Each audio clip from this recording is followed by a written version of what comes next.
కానీ ఆట ఎవరు తీసుకున్నారో వాళ్ళకి ఎవరు అవేంటి అంటే 8 దళాల పద్మం. అది 3వ లక్ష్మి గజలక్ష్మి. అది ఎక్కడ ఉంటుంది అంటే విద్యాలక్ష్మి వచ్చింది, ఇప్పుడు మనకి ఆదిలక్ష్మి వచ్చింది. మనం గజలక్ష్మి దగ్గరికి వెళ్ళాం. గజలక్ష్మి అదేంటి అంటే మన మూలాధార చక్రం. ఈ మూలాధార చక్రం నిండా ఉన్నవి ఏంటంటే అంటే అవమానాలు, అన్ని అనుమానాలే మనకి. ఈ అనుమానాలన్నిటినీ మరి ఎవరు తీయాలి? గజలక్ష్మి. గజలక్ష్మి అంటే ఏనుగని అసలు నవ్వుకోవడానికి లేదు. ఏనుగు అంటే అర్థం ఏమిటంటే దానికి ఇంకో పేరు ఉంటుంది, మదపుట ఏనుగు అని. అంటే ప్రకృతిని దాటి ప్రకృతిని యాక్సెప్ట్ చేయకుండా నాకు నచ్చినట్టు ఉంటాను అంటున్నాడు వాళ్ళు. ఇక్కడ ఎవరు ఉండరు, ఎందుకంటే ఇది లిమిటెడ్, ప్రకృతి అన్లిమిటెడ్. కాబట్టి అది ఇచ్చిన ప్రతి దాన్ని తీసుకుని తీరాల్సిందే. అది ఏడుస్తూ తీసుకుంటారా హ్యాపీగా తీసుకుంటారా? ఆ హ్యాపీనెస్ అనేది అక్కడ అర్థమవుతుంది. ఎప్పుడైతే అర్థమైందో గజలక్ష్మి ఎప్పుడైతే దాన్ని చెప్పిందో మనకి, అంటే ఏది వచ్చినా సరే మనం ఎలా చేసుకోవాలి? స్వీకరించాలి. స్వీకరించడం అన్నది వస్తుంది, అంటే యాక్సెప్టెన్స్ అన్నది వస్తుంది. అది రాగానే ముందుకు వెళ్తాం. ముందుకు వెళ్ళగానే చూడండి, అక్కడ గ్రీన్ కలర్ ఆకులు ఉన్నాయి. అవి 14 త్రికోణాలు. ఆ 14 త్రికోణాలు ఏంటి అంటే అక్కడే దాన్ని ఏమంటారు అంటే ధైర్యలక్ష్మి అని పిలుస్తారు. ధైర్యలక్ష్మి అంటే అర్థం ఏమిటి అంటే మనకేం లేదు, ధైర్యం లేదు. కానీ మనం ఏమనుకుంటూ ఉంటాం? చాలా ధైర్యవంతులు. చాలా ధైర్యవంతులు అనుకున్న వాడికి ఏం లేనట్లక్క. ఎందుకంటే ధైర్యం ఉన్నవాడు ఏం చేస్తూ పోతాడు? పని చేసుకుంటూ పోతాడు. ధైర్యం లేకపోవడం వల్లే మనం ఏం చేస్తున్నాము? ఏం చేయలేకపోతాం. అది ఎక్కడుంది అంటే స్వాధిష్టాన చక్రంలో ఉంటుంది. మన ధైర్యం మొత్తం అక్కడే ఉంది. ఈ స్వాధిష్టాన చక్రంలో ఉన్న ధైర్యానికి వచ్చిన లోపానికి కారణం ఏంటి అంటే మన దగ్గర ఒక బెస్ట్ లక్షణం అనుకుని ఫీల్ అవుతుంది. ఒక లక్షణం ఉందిగా, వరస్ట్ లక్షణం, అది బెస్ట్ అనుకుంటూ ఉంటాం. దాని పేరు ఏంటి అంటే అందరితోనే ఏం చేస్తాంట? పోల్చుకుంటూ ఉంటాడట. ఈ సృష్టిలో అందరు కనిపించిన వాళ్ళు అందరితో పోల్చుకుని అందరివి నాకు కావాలి అనుకోవడానికి కారణం ఏంటి అంటే నాకేం కావాలో నాకు తెలియదు.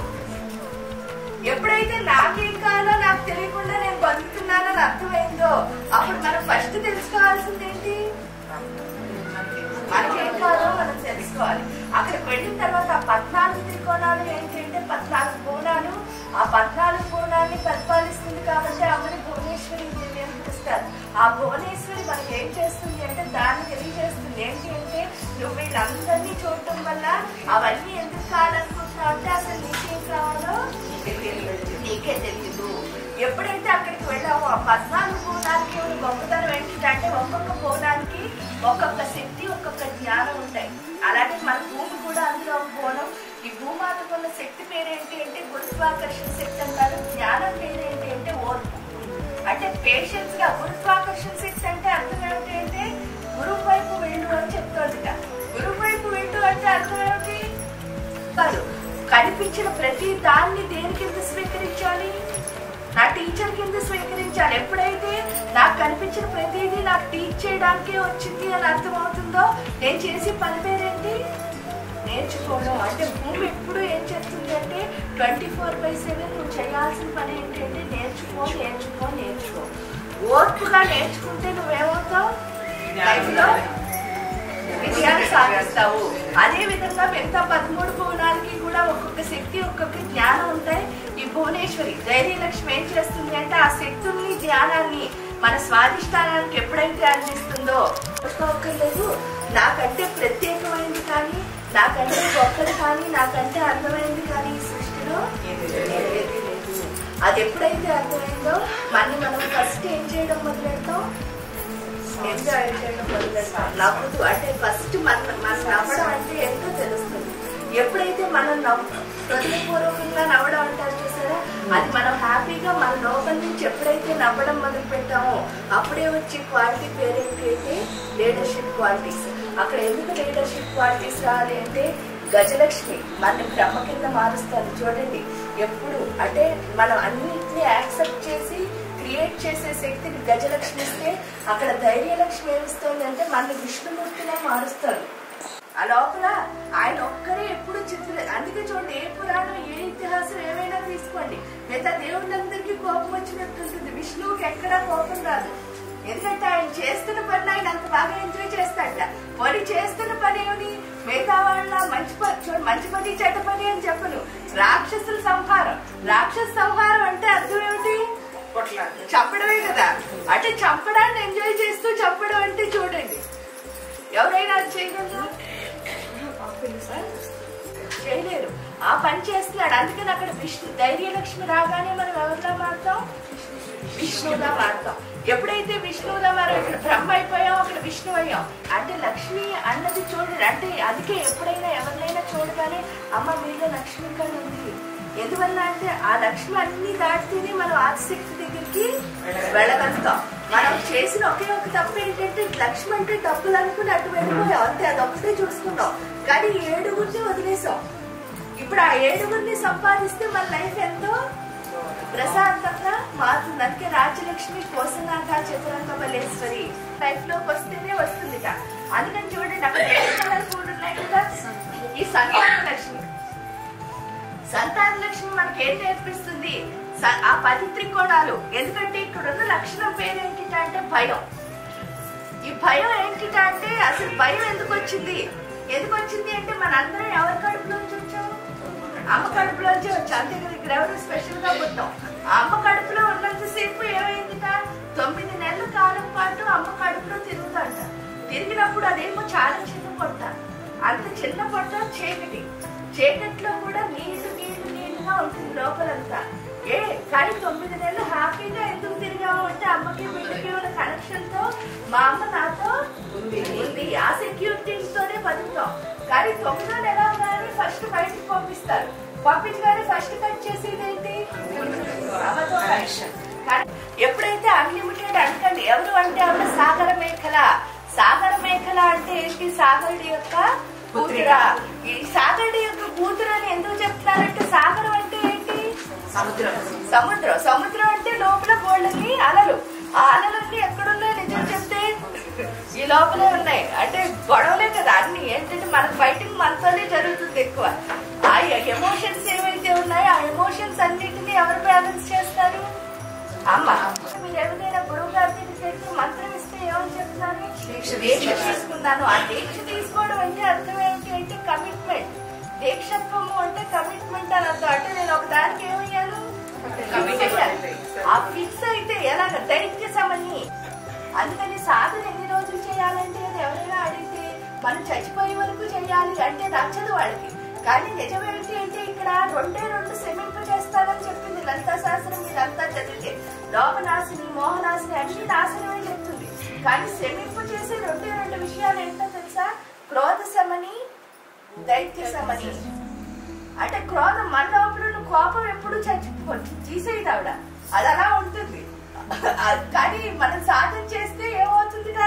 మూలాధార చక్రం నుంచి అనావిడ సాధన యొక్క గొప్పతనం ఫలితం చూడాలి అంటే ఆ కోపం బయటికి రావట్లేదంటే తప్ప లోపల మాత్రం ఏమవుతూ ఉంటుంది? కోపం ఉంటుంది. కోపం లేదంటే ఎవరు నమ్మకండి. ఎందుకంటే అమ్మాయి చెప్పింది కోపాన్ని తీసేయదు. క్రోధ సమని అంటే పడుకోబెడుతుంది అంతే. అలాగే దైత్య సమని మనలో ఉన్న రాక్షసులు పడుకుంటారంతే. మన సాధన ఎప్పుడు మానేస్తామో మళ్ళీ వాళ్ళు ఏం చేస్తారు? తాండవం ఆడతారు. అక్కడ దీక్షత్వము అన్నదాన్ని ఎవరిస్తారు అంటే ఒక్కసారి కమిట్ అయితే ఎప్పుడు చెయ్యాలి, ఒక్కరోజు కూడా మానకూడదు అన్న విషయం ఇచ్చేది ఎవరు అంటే అక్కడ మనకి విజయలక్ష్మి. ఎప్పుడైతే ఆ దీక్షత్వం ఆ కమిట్మెంట్ వచ్చిందో ఇంక మీరు ఏ పని చేసినా సరే విజయమే. ఆ విజయం వచ్చేస్తుంది. ధాన్యలక్ష్మి అంటే అర్థం ఏమిటి? ధాన్యం ఎవరు పండిస్తారు? రైతు గారు పండిస్తారు. రైతుకు ఒక్కడికే ఉన్న లక్షణం ఇంకెవ్వరికి లేని లక్షణం ఏంటంటే రైతు ఎప్పుడు ఆయన కోసం ఆయన పండించుకుంటారు. ఆయన పండించి మొత్తం పంట అంతా ఎవరి కోసం? మల్లాంటి అందరి కోసం. అంటే ఆయన కోసం అంటే ఏంటి అంటే ఏదైనా ఒక దాన్ని నిస్వార్థంగా మనం ఏం చేయాలి? అందరికీ పని చేయాలి అన్నది అక్కడ ధాన్యలక్ష్మి ద్వారా మనం నేర్చుకుంటాం.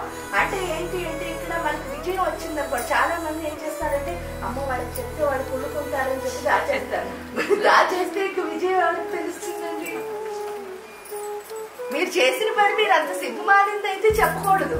కానీ మీరు చేసిన పని మంచిదైనప్పుడు మీరు ఎందుకు స్ప్రెడ్ చేసుకోకూడదు? అసలు మనం దాస్తున్నాము అంటే తప్పు పని అనుకుంటున్నాం కాబట్టి అంతేనా?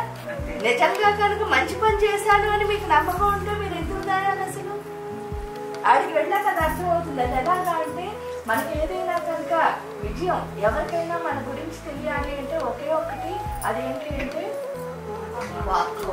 ఈ వాక్ ఎప్పుడైతే అక్కడ ఎవరుంటారు అంటే 8 త్రికోణాల్లో మీరు ఎవరైతే లలిత శాస్త్రం రాశారంటారో వసిన్యాది వాక్దేవతలు మోదిని, విమల, అరుణి, జైని, సర్వేశ్వరి, కౌలి ఈ 8 మంది ఏం నేర్పిస్తారంటే అసలు మనం మాట్లాడడం ఎలా మాట్లాడాలో నేర్పిస్తారట. అదేంటండి రాధ అంటే అసలు మనకి మాట్లాడడమే రాదంత ముందు వాడు మన లైఫ్ లోకి వస్తేనే ఫస్ట్. అసలు ఏమైనా అర్థమవుతుందా? ఎందుకంటే మనం భయపడుతూ చెప్తున్నాం. వాళ్ళ క్లారిటీ ఎలా వస్తుంది అంటే మనం కాన్ఫిడెంట్ గా చెప్పాలి, భయం ఉండకూడదు. ఆ కాన్ఫిడెన్స్ ఎప్పుడు వస్తుంది అని అంటే నేను చెప్తున్నాను అన్నది వదిలేస్తే ఫస్ట్. ఎందుకంటే మనకున్న లక్షణం ఏంటి, నేనే చెప్పేస్తున్నానేమో అనుకుంటాం. అందుకనే ఆవిడ ఏం చెప్తారు, పశ్చిమకి పరదేవత. ఈ లోకం నుంచి ఒక వాక్ రావాలి అంటే అది పరదేవత సహాయం పడుతుంది. నీ వాక్ ఏమి ఇక్కడ ఉండదు. నువ్వు చెప్పినా ఎవరికి నచ్చదు. ఎందుకంటే పరదేవత మాట్లాడితేనే నచ్చుతుంది. అది ఎప్పుడైతే అర్థమైందో మధ్యమా, ఆ మధ్యమా వాక్ ఎక్కడ ఉంటుందిగా, గుండెల్లో ఉంటుందిట. ఈ గుండెల్లో ఏంటో ఎమోషన్స్. ఎప్పుడు ఏడుస్తూ ఉంటే మాట నవ్వుతూ ఎలా వస్తుంది? ఏడిపే కదా. అందుకని చెప్పేసి ఇక్కడ ఏంటి, ఆల్రెడీ మధ్యమా వాక్లో ఏం చేసాం, కమిట్మెంట్, మాకు విజయం సాధించాం. ఇప్పుడు ఏదైనా ఒక దాంట్లో అన్నింటిలోనూ మీకు సక్సెస్ వస్తుంది అనుకోండి, ఎలా చెప్తారు మీరు? హ్యాపీగా చెప్తారు. ఆ హ్యాపీనెస్ అనేది పడతావా దాంట్లో నా ఎంజాయ్మెంట్ కాస్త ఏమవుతుంది, పోతుంది. నేను భావించలేకపోతాను. అప్పుడు నేను భావన లేనప్పుడు మీకెందుకు అర్థం అవుతుంది? ఆవిడకి వెళ్ళాక అది ఎప్పుడు అర్థమైందో మన కమ్యూనికేషన్ ఫస్ట్ మనం ఎంజాయ్ చేయాలి, పక్క వాళ్ళ సంగతి తర్వాత. అక్కడికి వెళ్ళిన తర్వాత అది ఎప్పుడు అర్థమైందో మన నోట్లో ఒకే ఒక్కటి వస్తుంది, దాని పేరు ఏంటి అంటే నిజం. ఎందుకంటే అబద్ధాలు ఎప్పుడు మాట్లాడకూడదు. అబద్ధాలు మాట్లాడితే ఏమవుతుంది, ప్రకృతికి ఉన్న ధర్మం ఏమిటా, నువ్వేమిస్తే నీకు అదే వస్తుంది. నువ్వు అబద్ధాన్ని ఇస్తే నీకు ఏమొస్తుంది, అబద్ధమే వస్తుంది. అక్కడికి వెళ్ళాక తెలుస్తుంది. అలవాటు అయిపోయింది కదా ఎల్లుండి గురించి. మరి అక్కడికి వెళ్ళైనా ఈ ప్లాన్ ఏమైనా ఇంప్లిమెంట్ చేస్తున్నావు నెక్స్ట్ డే. ఇలా చేయడంలో మనం రోజు మన ఆయువుని ఎవరు తగ్గించేసుకుంటున్నారు? ఏమని అంటే మీకు తెలిసే ఉంటుంది, టైము, ఎనర్జీ, మనీ మేనేజ్మెంట్ అని. ఆ టైం, ఎనర్జీ, మనీ మేనేజ్మెంట్ అంటే అర్థం ఏంటి, ఎంఈటి వచ్చేసరికి చూడండి. అంటే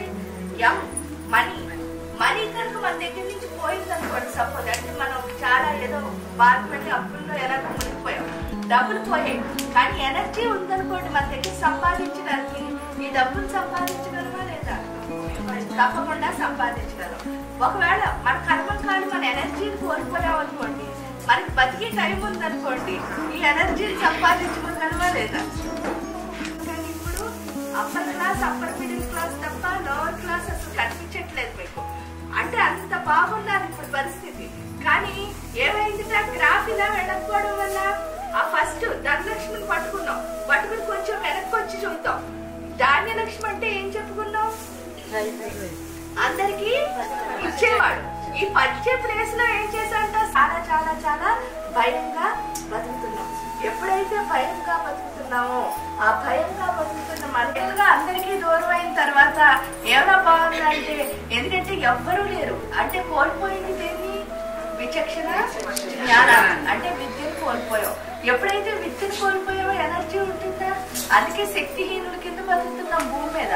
అదేంటండి నేను శక్తిహీనురాలు కాదు, నా దగ్గర ఎనర్జీ ఉంది అని ఎవ్వరూ చెప్పడానికి ఎందుకు లేదు అంటే సౌర శక్తి లేదని అర్థం. సూర్యుడి శక్తి లేకపోవడం అంటే ప్రాణ శక్తి లేదంటే లెక్క.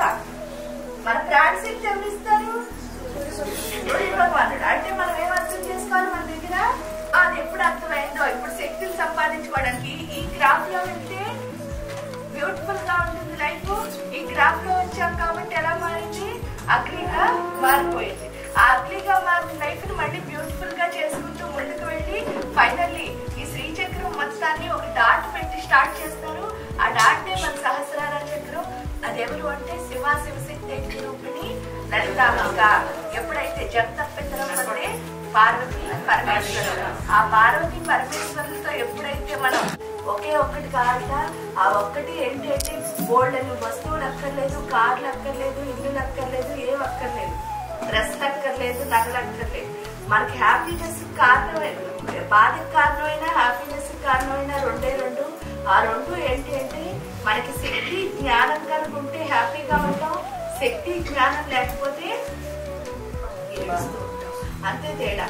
ఇక్కడికి వెళ్ళిన తర్వాత లలితాదేవి ఏం నేర్పిస్తుంది అంటే నీ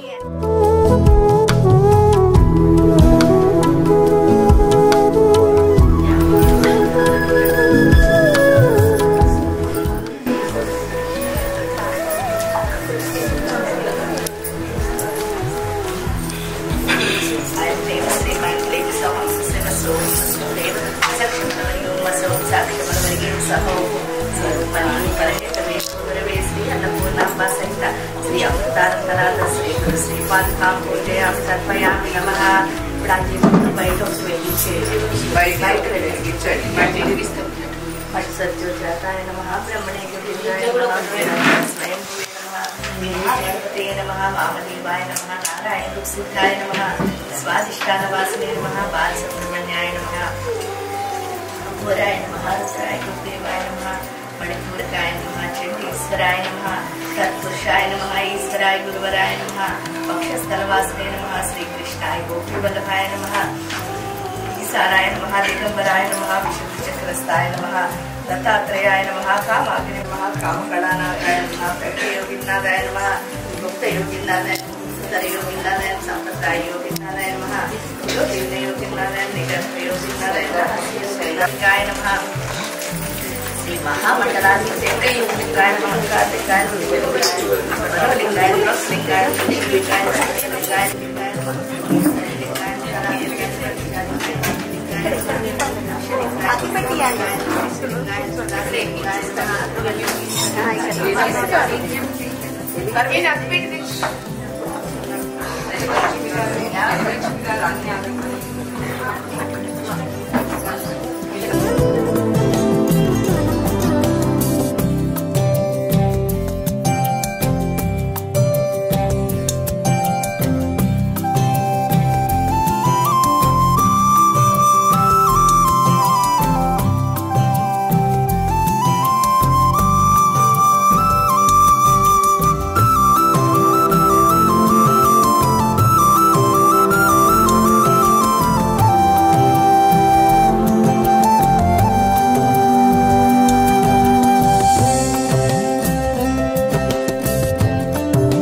దాన్ని మనం కోల్పోతాంట.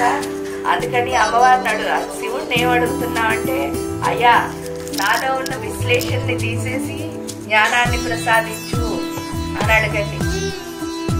కండైకర సానందకరే పరశురాత్మ స్వచ్ఛంద నాయకే నమః. ఇప్పుడు లెఫ్ట్ సైడ్ చేయండి. నాడిని ఎలా నాడి అని పిలుస్తారు. ఈ నాడికి చాలా ఎమోషన్స్ ఉంటాయట. ఆ ఎమోషన్స్ ఏంటి బయటకు వస్తున్నాయో అంత ఎనర్జీ అన్నదాన్ని కోల్పోతాం. కాబట్టి నాలో ఉన్న ఎమోషన్స్ ని బ్యాలెన్స్ చేసి శక్తిని ప్రసాదించే తల్లి అని చెప్పి శక్తి స్వరూపినైనా అమ్మవారిని అడుగుతున్నాం. మన వాగ్వాదిని మై హృదయం పై చేపెట్టుకుని లక్ష్మీ అమ్మవారిని క్లీం క్లీం నేక్లేదే మహాక్షోభం కురుకురు క్లీం స్వాధిష్టాన చక్రం దగ్గర గౌరీ అమ్మవారిని పిలుస్తూ సౌహు మోక్షం కురుకురు సౌహు. ఇంకా ఆ లలితాదేవి రావాలంటే అన్నిటికంటే మన దగ్గర మంచిగా ఉండాల్సిన లక్షణం ఏమిటంటే ఇచ్చిన మాట మీద నుంచునే శక్తి. కాబట్టి పాదాలను పట్టుకుని ఆ శివాశక్తి వీటికి మీరే శక్తి ఇచ్చి ఏ మాట ఇచ్చినా సరే అది చిన్నదైనా పెద్దదైనా నిలబడేటట్టు చెయ్యండి అని అడగండి. అసౌహు సహౌహు నమః. ఇప్పుడు ఏంటి అంటే ఒక చెయ్య మనం మొత్తం 99 కళలతో అమ్మవారి కళలన్నీ తీసుకుని మన దేహాన్ని శుద్ధి చేసుకున్నాం. దీనిలోకి లలిత అమ్మవారిని పిలుస్తున్నాం. చక్కగా ఒక చెయ్యిని మీ హృదయం మీద పెట్టుకోండి. రెండో చెయ్యి నా మధ్యలో ఉన్న దీపాన్ని చూపించండి.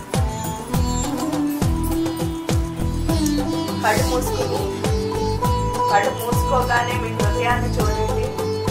చూసినప్పుడు మీకు ఏం కనిపిస్తే అదే లలితాదేవి యొక్క స్వరూపం. శివ శ్రీ లలితాయాహ మమ ప్రాణాహ